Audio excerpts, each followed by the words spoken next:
சிக்கல் சிங்காரவேலர் ஆலயத்தில் மனமுருகி பிரார்த்தனையில் ஈடுபட்ட பாஜக மாநில தலைவர் அண்ணாமலை. பிரதமர், உள்துறை அமைச்சர், தேசிய பாஜக தலைவர் ஆயுள் விருத்தி வேண்டி வேண்டுதல்.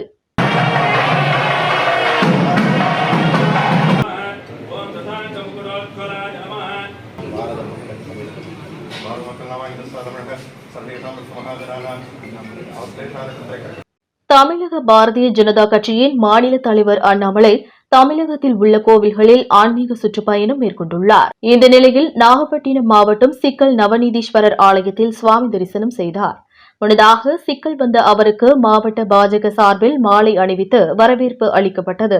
அதனைத் தொடர்ந்து நவநீதீஸ்வரர் சன்னதியில் சாமி தரிசனம் செய்தார். அதனைத் தொடர்ந்து சிக்கல் சிங்காரவேலர் சன்னதியில் நடைபெற்ற சிறப்பு வழிபாட்டில் பங்கேற்றார்.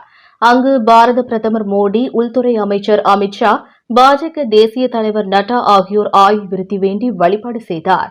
அப்போது கோவில் நிர்வாகம் சார்பில் அவருக்கு சால்வை அணிவித்து மரியாதை செலுத்தப்பட்டது. தொடர்ந்து அங்கு வருகை தந்திருந்த பெண்கள் அண்ணாமலையுடன் போட்டி போட்டு செல்ஃபி எடுத்துக் கொண்டனர். இதில் பாஜக மாநில பொதுச் செயலாளர் முருகானந்தம், மாநில செயற்குழு உறுப்பினர் நேதாஜி, நாகப்பட்டினம் நாடாளுமன்ற தொகுதி பாஜக வேட்பாளர் ரமேஷ் கோவிந்த், மாவட்ட தலைவர் கார்த்திகேயன் உள்ளிட்டோர் கலந்து கொண்டனர். உண்மை செய்திகளை உடனுக்குடனும் துல்லியமாகவும் தெரிந்து கொள்ள விடியல் தமிழ் நியூஸ் சேனலை சப்ஸ்கிரைப் பண்ணுங்க.